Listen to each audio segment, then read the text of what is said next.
Assalamualaikum warahmatullahi wabarakatuh. Perkenalkan, saya Yasinta Esmi Hesti Setioningrum, NPM 253710007P. Di sini saya akan mempresentasikan materi tentang leading dan controlling dalam manajemen bisnis. Kedua fungsi ini merupakan bagian integral dari kegiatan manajerial yang sangat menentukan kesuksesan sebuah bisnis. Fungsi manajemen dan pentingnya leading, controlling. Dalam manajemen bisnis, terdapat 4 fungsi utama yang dikenal dengan POLC: Planning, Organizing, Leading, dan Controlling. Presentasi hari ini fokus pada dua fungsi terakhir karena keduanya sangat kritikal dalam eksekusi bisnis. Bayangkan sebuah perusahaan dengan strategi brilian dan struktur solid, tetapi karyawannya tidak termotivasi dan tidak ada sistem monitoring. Apa yang terjadi? Perusahaan tersebut kemungkinan besar akan gagal. Leading memastikan sumber daya manusia dapat bekerja optimal, sedangkan controlling memastikan semua aktivitas berjalan sesuai rencana. Tanpa keduanya, rencana hanya dokumen yang tidak bermakna.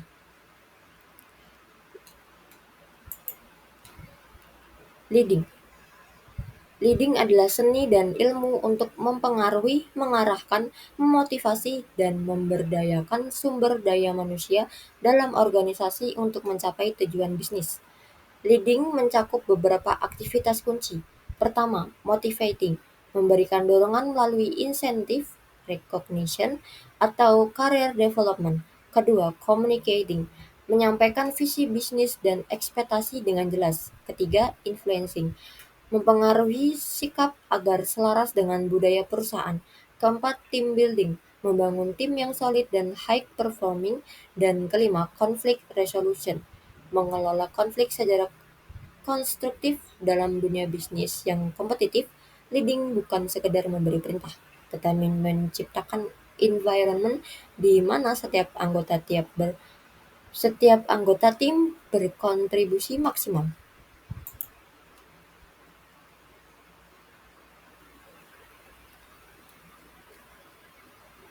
Gaya kepemimpinan dalam bisnis. Ada beberapa gaya kepemimpinan yang umum diterapkan dalam bisnis. Pertama, autokratik. Pemimpin membuat keputusan sendiri, efektif untuk situasi krisis atau keputusan cepat, tetapi bisa menurunkan motivasi karyawan. Kedua, demokratik. Melibatkan tim dalam mengambil keputusan, meningkatkan engagement dan inovasi. Cocok untuk bisnis kreatif seperti teknologi atau advertising. Ketiga, transformational, menginspirasi tim untuk melampaui kepentingan pribadi, menciptakan visi compelling, sangat efektif untuk change management. Keempat, transaksional, berbasis sistem reward punishment, efektif untuk target jangka panjang, efektif untuk target jangka pendek, dan operational excellence di sektor seperti perbankan atau manufaktur.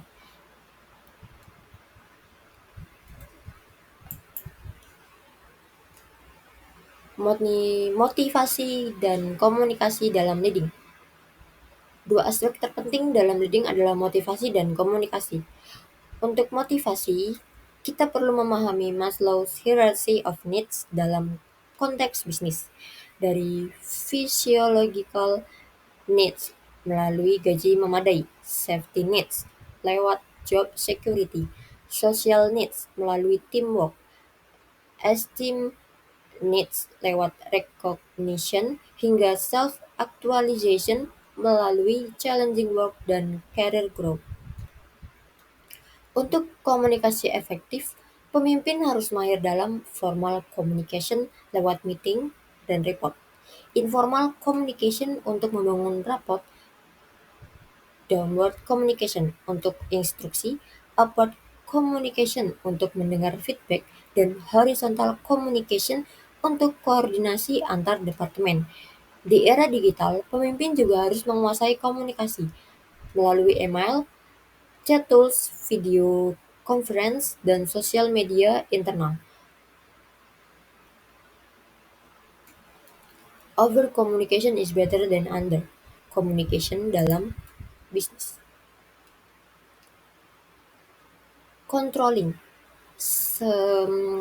Controlling adalah proses sistematis untuk memonitor aktivitas bisnis, mengukur kinerja aktual, membandingkannya dengan standar yang ditetapkan, dan mengambil tindakan korektif jika terjadi deviasi. Mengapa controlling sangat penting? Pertama, memastikan pencapaian tujuan bisnis. Kita tahu apakah strategi efektif atau tidak. Kedua, efisiensi penggunaan sumber daya dengan mengidentifikasi pemborosan. Ketiga, menjaga kualitas produk atau layanan secara konsisten. Keempat, memfasilitasi koordinasi antar departemen. Kelima, membantu adaptasi terhadap perubahan pasar. Dan keenam, meningkatkan akuntabilitas dan transparansi. Controlling adalah early warning system yang membantu manajemen mendeteksi masalah sebelum menjadi krisis.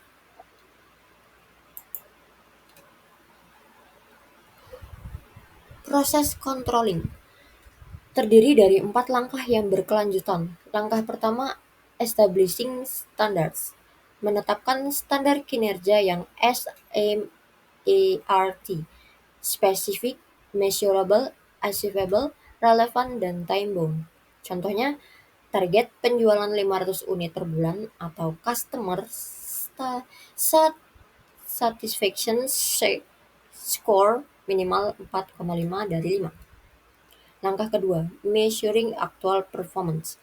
Mengumpulkan data real melalui sales report, financial statement, customer survey, atau dashboard system.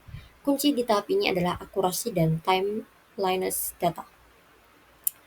Langkah ketiga, comparing performance, membandingkan standar dengan kinerja aktual untuk melihat gap atau deviasi. Misalnya, target 500 unit tapi realisasi 450 unit. Berarti ada negatif variance 10%. Langkah langkah keempat, taking corrective action, melakukan perbaikan jika ada masalah, seperti revisi strategi, reallocation sumber daya, atau training tambahan.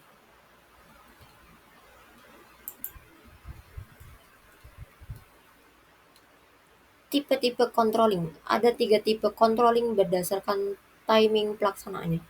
Pertama, feed forward control dilakukan sebelum aktivitas dimulai untuk mencegah masalah. Contohnya, screening karyawan sebelum hiring, quality check bahan baku sebelum produksi, credit checking sebelum memberi kredit, atau pilot testing sebelum produk launch.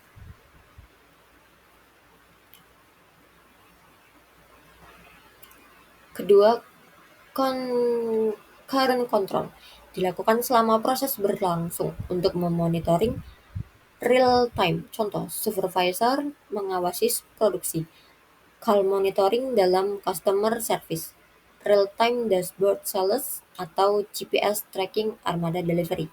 Masalah dapat dideteksi dan diperbaiki dengan cepat. Ketiga, feedback control dilakukan setelah aktivitas selesai untuk evaluasi dan learning. Contohnya, monthly financial report, annual performance appraisal, post-project evaluation, atau customer satisfaction survey sangat valuable untuk continuous improvement.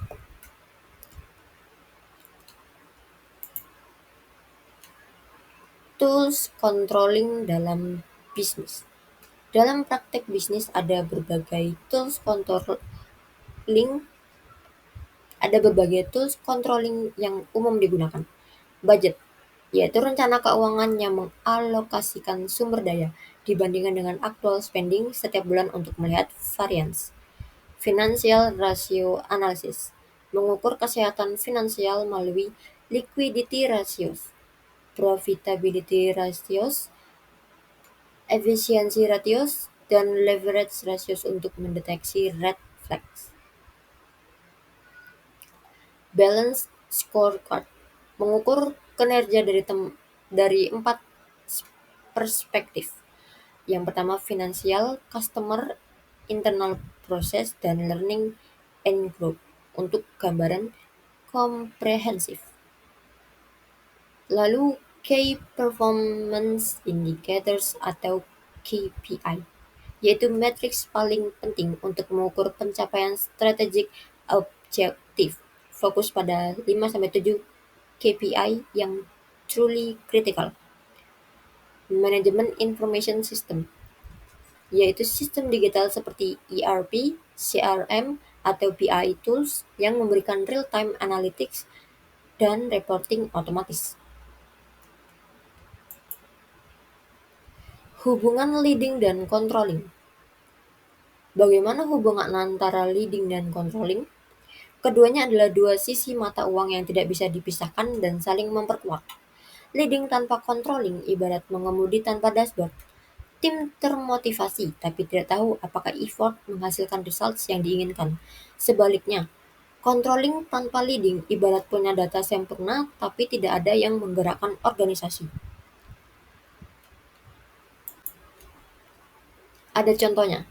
Jadi ini adalah sebuah retail company ingin meningkatkan sales 25% dalam 1 tahun. Dari sisi leading, CEO mengkomunikasikan visi, managers memotivasi dengan insentif, training diberikan, dan leadership by example ditunjukkan.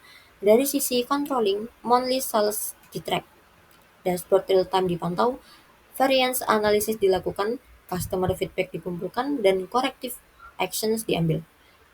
Dan hasilnya, target tercapai bahkan exceeded karena kombinasi motivated team dan data-driven decision making. Ini adalah sinergi yang sempurna.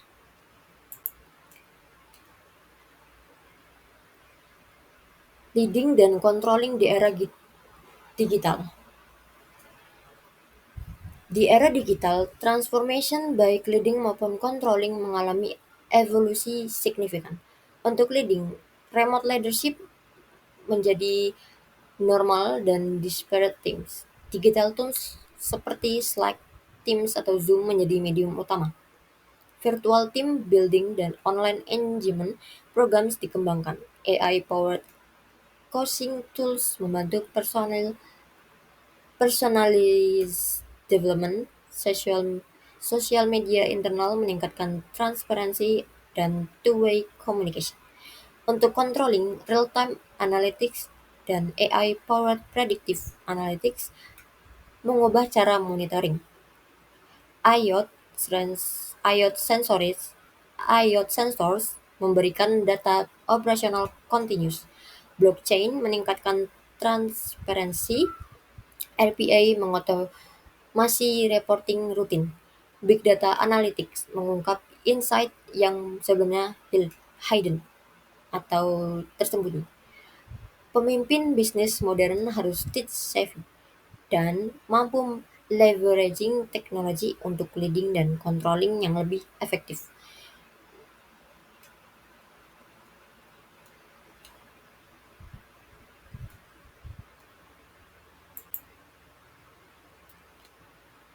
Best practices dan kesalahan yang harus dihindari.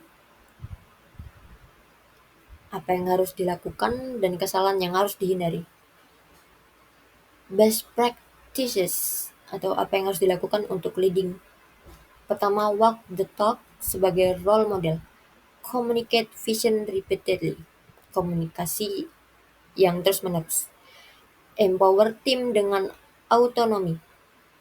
Provide regular feedback. Invest in development.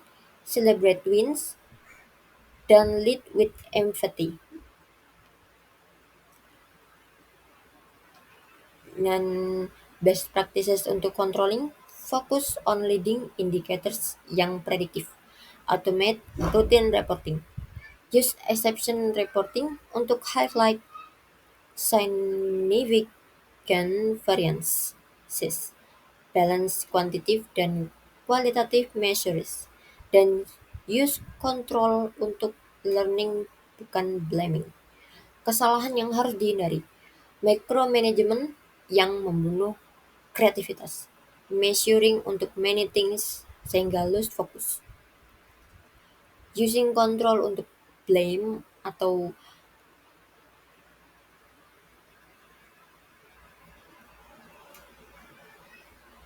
menyalahkan. Inconsistent leadership message. Rigid adherence to standards tanpa consider konteks, dan delayed action ketika variance terdeteksi. Awareness terhadap hal ini membantu implementasi yang lebih efektif.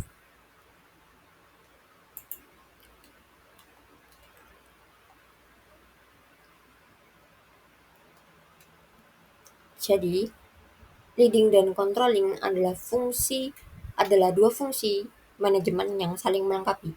Leading provides direction, inspiration, dan energi untuk people. Controlling provides structure, measurement, dan accountability untuk ensuring results. Keduanya bukan opposing forces, tetapi complementary forces. Keduanya tidak berlawanan, tetapi adalah sebuah dorongan yang saling melengkapi. Effective managers tahu kapan harus lead dengan vision dan inspiration dan kapan harus kontrol dengan data dan standards. Di dynamic business environment saat ini, kemampuan untuk excel dalam both leading dan controlling adalah hallmark dari successful business leaders. Demikian presentasi dari saya. Wassalamualaikum warahmatullahi wabarakatuh.